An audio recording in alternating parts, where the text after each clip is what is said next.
السلام علیکم، آپ دیکھ رہے ہیں ہو کیا رہا ہے۔ میں ہوں فیصل عباسی، میرے ساتھ موجود ہیں عارف نظامی صاحب۔ بہت شکریہ نظامی صاحب آپ کا۔ آج کے پروگرام میں ذکر کریں گے جے آئی ٹی کا، اور جے آئی ٹی کو لے کے جس طرح پچھلے 2 دن سے بحث جاری ہے، بونچال بپا ہے۔ کل جب علی زیدی صاحب نے پریس کانفرنس کی، اس کے بعد پیپلز پارٹی نے بھی جواب دیا، لیکن رات جو ٹاک شوز ہوتے رہے اس پہ دونوں جانب سے اپنے دلائل اور اپنی صفائیاں دی جاتی رہیں۔ لیکن ایک اچنبے کی بات کی علی زیدی صاحب نے جب ان سے پوچھا گیا آپ کے پاس یہ جے آئی ٹی رپورٹ کیسے آئی، کہاں سے آئی؟ 2017 میں نظامی صاحب جے آئی ٹیز گھر پہ پہنچ گئیں اور اوپر لکھا بھی تھا کہ بیسٹ آف لک۔ اس کے جواب میں آج سی ایم سندھ مراد علی شاہ صاحب نے کیا کہا ہے، یہ بھی دیکھیے۔ کوئی موٹر سائیکل پہ ان کے چوکیدار کو دے کے چلا گیا۔ اب اللہ تعالیٰ ان کو کوئی عقل دے کہ اس طریقے سے ایک ذمہ دار آدمی کوئی راہ چلتا ہوتا، اس کو بھی اتنی غیر ذمہ داری اتنے امپورٹنٹ کیس پہ کوئی نہیں کرتا جتنی غیر ذمہ داری علی زیدی نے کی ہے۔ اس میں لگتا یہ ہے، مجھے لگتا یہ ہے، اگین یہ میرا اوپینین ہے، ہم نے ڈسکس بھی کیا ہے کہ جو ملزمان ہیں ان کو یہ فیور دینے کے کوئی چکر نہیں۔ جے آئی ٹی ٹریل تو علی زیدی صاحب نے بتا دیا ہے، لیکن اگر پیپلز پارٹی اس معاملے کو چیلنج کرتی ہے، اور اس سے پہلے شہری رحمان صاحبہ نے ہمارے پروگرام میں کہا بھی تھا، شہری رحمان صاحبہ نے کیا کہا تھا اور علی زیدی صاحب نے اپنی پریس کانفرنس میں کیا جواب دیا، یہ بھی دیکھیے۔ استعفیٰ تو بالکل ہی مطلب پورا بنتا ہے، لیکن ان کو تو جواب بھی دینا ہوگا، کہیں ڈیفامیشن کیس نہ ہو جائے۔ اور قادر پٹیل تو ان کو بالکل کنٹیمپٹ آف پارلیمنٹ کے مطلب پریویلیج کمیٹی میں لا سکتا ہے، اور باہر عدالت میں بھی میں سمجھتی ہوں جانا نہ غیر مقصود نہیں ہوگا۔ مجھے اس کا کوئی فکر نہیں ہے کہ تم 62 پہ جا کے 63 جو 62 لگاؤ میرے پہ، ضرور جاؤ اور پریویلیج موشن ضرور موو کرو، مجھے کوئی فرق نہیں پڑتا۔ نظامی صاحب، علی زیدی صاحب جو کہہ رہے ہیں کہ ان کے گھر پہ کوئی جے آئی ٹی دے گیا، لیکن اس کے بعد 3 سال یہ عدالت میں بھی گئے، اور 2020 میں جنوری میں فیصلہ آتا ہے، عدالت حکومت کو کہتی ہے پبلک کر دیں۔ سوال یہ ہے کہ جب رپورٹس مل گئی تھیں تو پھر عدالت جانے کی نوبت کیوں آئی؟ دوسرا یہ ڈرامہ باز ہے بہت بڑے یار، میرا خیال ہے ان کو کسی سٹیج پہ ہونا چاہیے، بہت خوبصورتی سے ایکٹنگ بھی کرتے ہیں۔ اب بڑی کنویننٹلی پہلے کہنے لگے 3 ہیں، پھر کہنا نہیں وہ بلدیہ ٹاؤن والی، بلدیہ ٹاؤن کی جو جے آئی ٹی ہے، کیونکہ اس سے ڈائریکٹلی افیکٹ ہوتے ہیں ان کے جو عواری بیٹھے ہوئے ہیں ایم کیو ایم کے اسمبلی کے اندر، تو وہ گول مال کر کے نہیں وہ نہیں تھی، فرشتے آئے اوپر سے۔ اور یہ اس کی میرے نزدیک اس کی بڑی بے لاگ تحقیقات ہونی چاہیے۔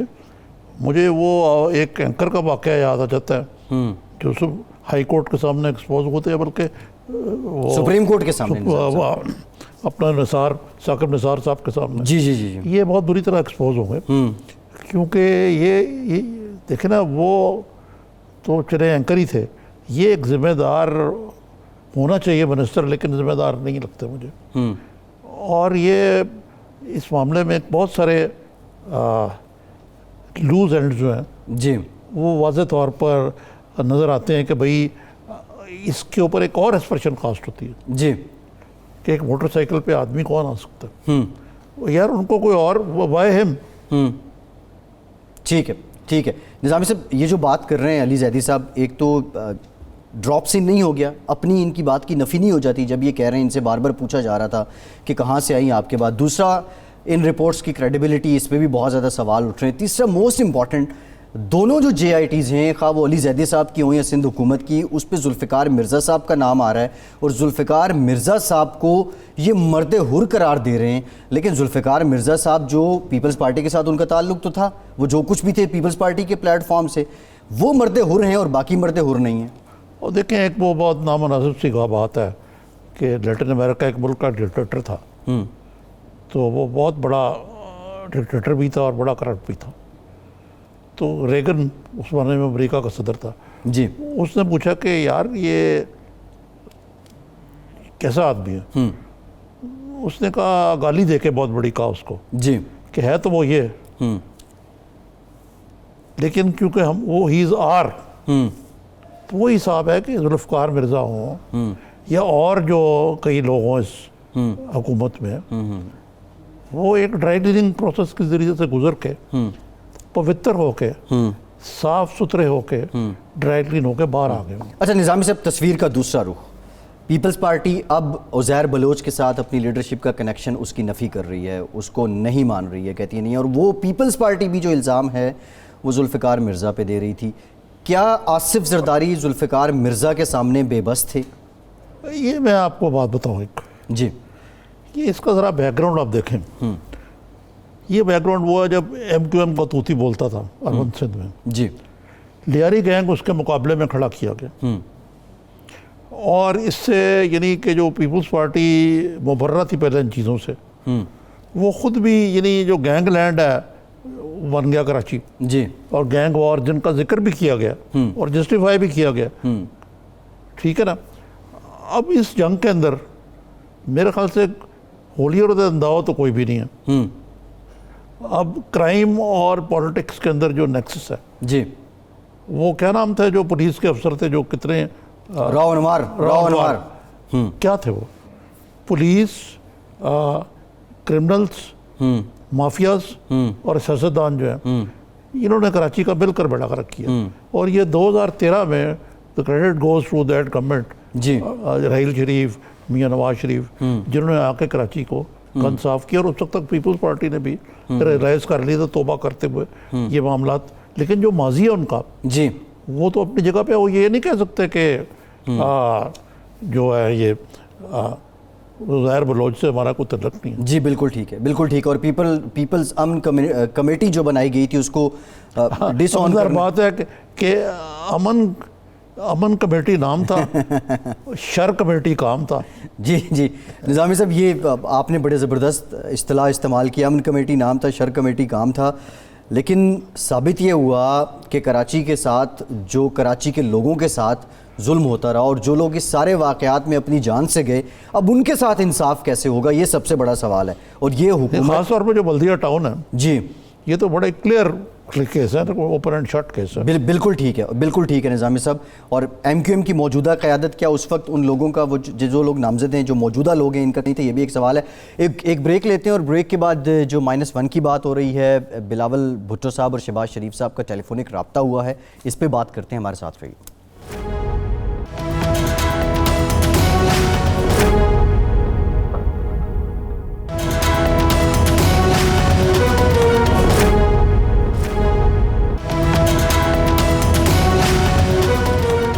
بریک کے بعد ایک بار پھر سے آپ کو خوش آمدید کہیں گے. ڈاکٹر مصدق ملک صاحب نے بھی ہمیں جوائن کیا ہے، مسلم لیگ نون کے سینئر رہنما ہیں. ڈاکٹر صاحب بہت شکریہ آپ کے وقت کا. آپ کی طرف آتے ہیں، آپ سے گفتگو کرتے ہیں. بلاول بھٹو صاحب لاہور آئے تھے، یہاں انہوں نے پریس کانفرنس کی تھی، اور ایک سوال انہوں نے چھوڑا تھا کہ شہباز شریف صاحب کب APC بلائیں گے. آج ٹیلی فونک رابطہ تو ہوا ہے شہباز شریف صاحب اور بلاول بھٹو صاحب کے درمیان، لیکن بلاول بھٹو صاحب نے کہا کیا تھا، یہ دیکھیے. بالکل امید کرتا ہوں کہ مسلم لیگ نواز ویسے ہی کردار ادا کرے گی جیسے کرنا چاہیے. اپوزیشن میں بہت اہم کردار ہمارا leader of the opposition Shahbaz Sharif صاحب کا ہے. ہم بھی امید رکھتے ہیں کہ جلد ہی شہباز شریف صاحب ہم سے رابطہ کریں گے اپنا APC کے لیے. جی نظامی صاحب، بلاول صاحب کی امید تو پوری ہو گئی ہے، شہباز صاحب نے رابطہ بھی کر لیا ہے، لیکن APC والی بات ابھی ادھوری ہی ہے. امید کہیں امید موہوم ثابت نہ ہو. جی میرے خیال سے پوچھ لیتے ہیں اپنے مہمان سے. بالکل ٹھیک ہے. جی ڈاکٹر صاحب، یہ بتائیے مجھے کہ میں تھوڑا سی ایلیبریٹ کر دوں جو میں کہہ رہا تھا. شہباز شریف صاحب کو اب چارج دے رہے ہیں اپنی پارٹی کا. جی دوبارہ کہیے گا، معافی چاہتا ہوں میں سن نہیں پایا. میں کہہ رہا ہوں کہ شہباز شریف اپنی پارٹی کا چارج کب لے رہے ہیں؟ جی چارج ہے ہی ان کے پاس. یہ آپ کیسی بات کر رہے ہیں؟ یہ تو ایسے لگتا ہے کہ آپ نے کچھ مذاق سا اڑایا ہے میرا. نہیں وہ غائب امام ہے ابھی تک. جی وہ کچھ بیمار تھے، علیل تھے، آپ کو معلوم ہے. اس سے پہلے یہاں پر تھے نہیں وہ. تو آپ کی بات کا ایک نقطۂ نظر سے تو مجھے سمجھ آتی ہے کہ پہلے وہ ایک عرصے کے لیے انگلستان میں تھے اپنے بھائی کی علالت کی وجہ سے. جب یہاں آئے تو کرونا کا شکار ہو گئے، مگر اب وہ انشاءاللہ آپ دیکھیں گے کہ صحت یاب ہو گئے ہیں اور بڑے بھرپور انداز میں متحرک رہیں گے. اور آج آپ نے دیکھا ہے کہ انہوں نے بلاول صاحب سے بھی بات کی، اور دیگر پارٹی رہنما جو ہیں ان سے بھی وہ مسلسل رابطے میں ہیں. اور انشاءاللہ آپ دیکھیں گے کہ آنے والے وقت میں بہت جلد ایک آل پارٹی کانفرنس ہوگی، جس میں یہ جو اس وقت حکومت کے حالات ہیں ان پہ بیٹھ کے سیریسلی غور کرنا پڑے گا کہ آخر پاکستان جا کہاں رہا ہے اور جہاں جا رہا ہے وہاں جانے کا متحمل ہو سکتا ہے یا نہیں. اور یہ بڑا اہم سوال ہے. آپ کسی زاویے سے دیکھ لیں, آپ سیاسی زاویے سے دیکھ لیں, آپ کرونا وائرس کے حوالے سے دیکھ لیں, آپ ٹڈی دل کے حملے کے حوالے سے دیکھ لیں, آپ چینی اور آٹے کی قیمت کے حوالے.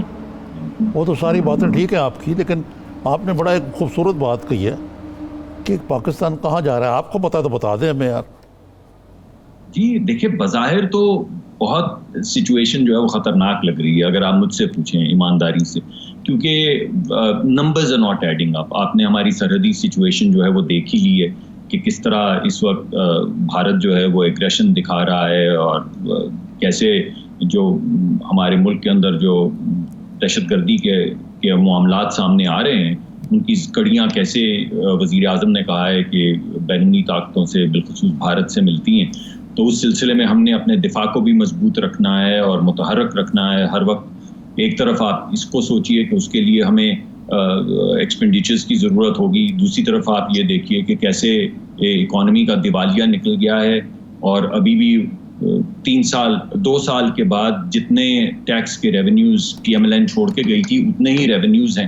اب خطرہ یہ ہو گیا ہے, خطرہ یہ لاحق ہو گیا ہے کہ اگر آپ دیکھیں کہ کرونا بھی ٹل نہیں رہی, ٹڈی دل نے بھی کچھ فصلیں تباہ کر دیں وغیرہ وغیرہ, تو مجھے ایسا لگتا ہے کہ 2 کوارٹرز کے بعد جب آپ کے ٹیکس کے ریونیوز آئیں گے تو آپ کو یہ نظر آئے گا کہ حکومت اس طریقہ کار سے چل نہیں سکتی. کیسے چلے گی؟ فار ایگزامپل آپ چھوڑ دیں ٹارگٹس کو, پچھلے سال کے ٹارگٹس کو, تو اس سال کے جو بجٹ میں ٹارگٹس رکھے چھوڑ دیں. پچھلے سال 4,000 ارب کی کلیکشنز ہیں, کیا اگلے 6 مہینے میں آپ دیکھ رہے ہیں کہ 2,000 یا 2,500 ارب کی کلیکشنز ریونیو میں ہو جائیں گی؟ اور اگر نہیں ہوں گی تو جو ڈیفیسٹ ہے وہ کہاں؟ 2 ہے نا جی چیزیں ملک صاحب. ایک تو ہے نا آپ نے اکنامک کرائسس کی بات کی, ایک کووڈ-19 کا کرائسس ہے, ایک گورننس کا کرائسس ہے. وہ تو مختلف قسم کا کرائسس ہے. آپ تو جدھر سے چھڑیں گے ایک کرائسس آپ کو نکلتا ہوا, آلموسٹ ڈیلی ایک نیا کرائسس سامنے آتا ہے. میرا آپ سے سوال یہ ہے کہ اے پی سی کا بلانے کا مقصد کیا ہے, کیا اس کا ایجنڈا ہے؟ کیونکہ -1 فارمولا کا تو آپ اگر کوئی تھا ایسا فارمولا ہو سکتا ہے, تو جو شاہد خاقان عباسی صاحب نے تو اس میں سے بالکل پھونک نکال دی ہے. اب یہ ایسے تو نہیں ہوگا کہ نشستن گفتن برخاستن والا معاملہ ہوگا؟ کیا کریں گے آپ؟ آپ کے پاس کچھ کرنے کی پوزیشن میں ہیں آپ؟ دیکھیے, سب سے پہلی بات تو جی کرنے کی تو بہت سی پوزیشنز ہیں. پہلی بات تو آپ اس کو جو ہمارا فرض ہے اس کے حوالے سے دیکھیں. یعنی اس وقت جو صورتحال میں نے آپ کے سامنے پیش کی ہے, اور آپ جب وہ کہہ رہے تھے کہ آپ کسی زاویے سے دیکھیں, تو میں آپ سے کہنے والا تھا وہ ایک زاویہ بتائیے جس کو دیکھنے کے بعد کچھ تقویت ملتی ہے اور حوصلہ ملتا ہے کہ ہاں حکومت صحیح جا رہی ہے. یہی میرا مقصد تھا. جی زاویہ نہیں بتا. اب ایسے حالات میں ہم نے بیٹھ کے اسمبلی کے اندر بھی اپوز کرنا ہے, ہم نے اسمبلی کے باہر بھی حکومت کے اوپر متواتر ایک وزن ڈالنا ہے جو ہمارا فرض ہے, کیونکہ ہم ووٹ لے کر آتے ہیں اور لوگوں کی جو تکالیف ہیں وہ ان کا نہ صرف حکومت کے سامنے رکھنے بلکہ تقاضا کرنے کا بھی ہمارا فرض ہے کہ یہ تمام تکالیف ہٹائی جائیں. تو ہم سڑک کے اوپر بھی آئین اور قانون کی مطابقت سے حکومت کو اکاؤنٹیبل رکھیں گے, ہم پارلیمان کے اندر بھی حکومت کو اکاؤنٹیبل رکھیں گے. پرابلم ہماری آتی ہے کہ آرڈنریلی تو پارلیمان کے اندر یہ ساری چیزیں ہو سکتی ہیں, مگر پارلیمان کو حکومت کچھ سمجھتی نہیں ہے. ٹھیک, اور حکومت یہ تو بتا دینا کہ ایجنڈا کیا ہوگا. یہ ڈاکٹر صاحب یہ بتا دیں, نظامی صاحب بھی یہی پوچھنا چاہ رہے تھے, نون لیگ کا مقصد ہے کیا؟ -1 ہے, اس کو -1 میں کیا بات بالکل اے پی سی میں بات کیا ہوگی, اور نون لیگ کیا چاہتی ہے؟ کیا فیصلہ کریں گے آپ؟ -160 چاہتی ہے. لائے اب ایک طرف تو کہے گی 5 سال پورے کرنے چاہیے ان کو, اور دوسری طرف شاہد خاقان عباسی صاحب کہتے ہیں, جی انہوں نے کہا کہ جی ایک جنازہ پڑا ہوا ہے, مطلب ہے تو ذرا کروٹ سی مثال, جی غیر مناسب ہے حکومت کو لے کے, اور یہ جب 5 سال تک پڑا رہا تو اس سے اتنا تعفن پیدا ہو جائے گا, اس لیے اس کو دفن کر دینا چاہیے. اس کا مطلب کیا کہ آپ کو تحریک پر چلانے جا رہے ہیں؟ میرا مقصد یہی پوچھنے کا ہے. وہ آپ ایک ہمیشہ کہتے ہیں نا کہ شعر سناؤ تو اگر حسب حال ہے تو ابھی سنا ڈالوں ایک شعر. پلیز. جی تو وہ شعر یہ ہے جو آپ کے سوالات کا جواب بھی دے گا کہ گھستے گھستے پاؤں میں زنجیر آدھی رہ گئی, مر گئے پر قبر کی تعمیر آدھی رہ گئی. یہ آپ نے گریو پر بیٹھ رہے تھے. لیکن نہیں چاہتے کیا ہیں ڈاکٹر صاحب، یہ بتا دیں نا، نون لیگ چاہتی کیا ہے؟ لائے عمل کیا ہے خود نون لیگ اور پیپلز پارٹی کا بھی، پیپلز پارٹی بھی، اپوزیشن کیا یہ تو چاہتی ہے؟ نون لیگ کا جواب دیں گے نا۔ دیکھیے میں تو آپ کو شعر کی شکل میں جواب دیا کہ آدھی قبر کی تعمیر جو ہے وہ میں آپ کے سامنے پیش کر دیتا ہوں، باقی آدھی کا احاطہ کیونکہ آپ اہل دانش اہل خرد ہیں تو آپ خود کر لیں گے۔ دیکھیں بات یہ ہے، میں نے جیسے آپ کے سامنے مقدمہ پیش کیا کہ حکومت ایسے چلنے کی نہیں، اب آپ کہہ رہے ہیں کہ آپ کا مقدمہ کیا ہے۔ پہلی بات تو یہ ہے کہ آل پارٹی کانفرنس بلانے کا مقصد ہی یہ ہے کہ میں دائیں کی بات کروں، آپ بائیں کی بات کریں، پھر ایسا ایک پروگرام ہو جس میں آپ ہمیں بولیں آپ نے اس وقت دایاں کیا کہا تھا۔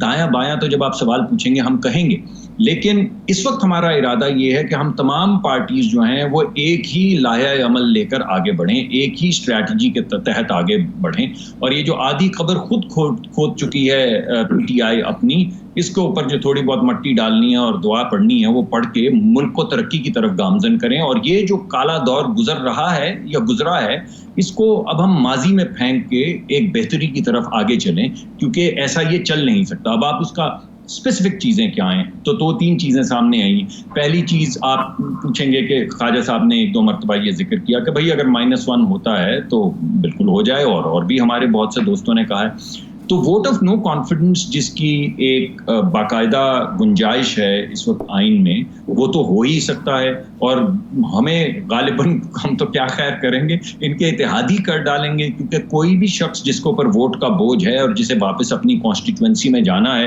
وہ یہ جو اس وقت گرد اڑ رہی ہے وہ اپنے دامن پہ تو نہیں پڑنے دیں گے۔ اگر پڑھنے دیں گے تو کیسے جائیں گے؟ تو وہ کعبے کس منہ سے جاؤ گے غالب، شرم تم کو مگر نہیں آتی۔ تو اس وجہ سے وہ آلریڈی ٹوٹنے کو تیار بیٹھے ہیں۔ تو ہمیں ایسا لگتا ہے کہ اگر ڈاکٹر صاحب شاہد خاقان عباسی صاحب جو لائن لے رہے ہیں وہ آپ سب سے مختلف ہے۔ وہ تو کہتے ہیں کہ ووٹ آف نو کانفیڈنس کوئی پریکٹیکلی پاسبل نہیں ہے، وہ -160 کی بات کرتے ہیں، آپ لوگ چاہتے کیا ہیں؟ اور دوسرا جو آپ اے پی سی کی بات کر رہے ہیں، پہلے بھی دو اے پی سی اپوزیشن کر چکی ہے، اس اے پی سی کو لیڈ کون کرے گا؟ کیا شہباز شریف صاحب کریں گے؟ دیکھیے پہلی بات تو میں آپ کے سوالوں کا ہی جواب دے رہا تھا، میں کیونکہ نظامی صاحب سے میری بہت رفاقت اور محبت کا رشتہ ہے تو مجھے تھوڑا سا اندازہ ہوتا ہے۔ میں عباسی صاحب کی بات کروں گا تو یہ خواجہ صاحب کی بات کریں گے، خواجہ صاحب کی کروں گا تو میں نے کہا میں آپ کو پورا سیکوینس بتا دوں۔ تو پہلے میں نے آپ کو ایک، اب دوسری جو اہم نقطہ ہے وہ یہ ہے کہ اگر آپ کے گمان میں یہ بات آ بھی جائے کہ جناب ایک ووٹ آف نو کانفیڈنس کے ذریعے ایک چہرہ بدل جائے گا اسی ٹیم کے ساتھ، تو میں آپ کے سامنے یہ سوال رکھتا ہوں جو عباسی صاحب رکھ رہے ہیں کہ what is the definition of insanity? The definition of insanity is to do the same thing and expect a different result. یعنی اسی ٹیم کے ساتھ جس نے نامراد ڈبو دیا سب کو، ایک چہرہ بدلنے سے کیا آپ واقعی یہ سمجھتے ہیں کہ یہ حکومت وہ تمام ترقی کے زینے جو ہمیں طے کرنے چاہیے، ہم پہ مقرر ہیں، وہ ہم کر پائیں گے؟ تو جواب ملتا ہے نہیں۔ اس وجہ سے عباسی صاحب اس بات کو مقدمہ کو آگے بڑھاتے ہیں کہ ہاں ٹھیک ہے اگر آپ ووٹ آف نو کانفیڈنس کرنا چاہیں تو کر لیں، لیکن یہ ووٹ آف نو کانفیڈنس کسی بھی سوال کا جواب نہیں ہوگا۔ آپ کو ایک ٹیمپرری ریلیف مل جائے گا جو آپ کے سارے ملک کے سرمایہ کار جو بھاگ چکے ہیں، یعنی جوتیاں چھوڑ کے بھاگ چکے ہیں، کسی کو نہیں پتا، جو آٹا بیچنے والا ہے وہ آٹا کی مافیا ہے، جو پیٹرول پمپ لگا بیٹھا ہے وہ پیٹرول مافیا ہے، جو ادویہ بناتا ہے وہ دواساز کمپنیوں کا مافیا، جو ہسپتال میں بستر نہیں ملتا تو ہسپتال، نامراد ہر بندہ اس ملک کا مافیا ہے، ہر شخص یہاں پہ مافیا ہے۔ تو یہ ضرور ہوگا کہ اگر ووٹ آف نو کانفیڈنس ہوتا ہے تو ان کو کم از کم اتنا کانفیڈنس آئے گا کہ کوئی ایریٹک حکومت نہیں ہے، ہم یہاں پہ انویسٹ کر سکتے ہیں۔ ایسا نہیں ہوگا کہ جب حکومت ناکام ہوگی تو ہمیں مافیا بنا مائنس کچھ نہیں ہونے والا اگر ووٹ آف نو کانفیڈنس آپ کا کامیاب نہیں بھی ہوتا۔ آپ یہ کہنا چاہ رہے ہیں حکومت پہ دباؤ آئے گا، لیکن اگین سوال وہی ہے کہ اپوزیشن اور نون لیگ اسپیسیفکلی کیا چاہتی ہے۔ ایک بریک کے بعد اس سوال کا جواب آپ سے لیں گے، یہ سمجھ نہیں آ رہی ہے، عوام کو بھی نہیں سمجھ آ رہی ہے، ہمارے ساتھ رہیے۔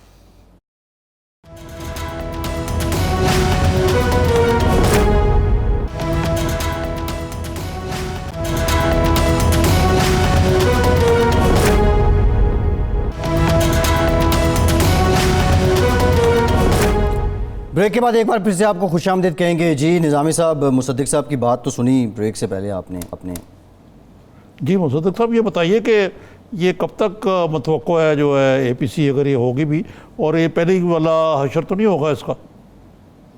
نہیں، وہ پہلے والے میں تو لیول آف اٹینڈنس بھی بڑا لو تھا، تو آئی ہوپ دس ٹائم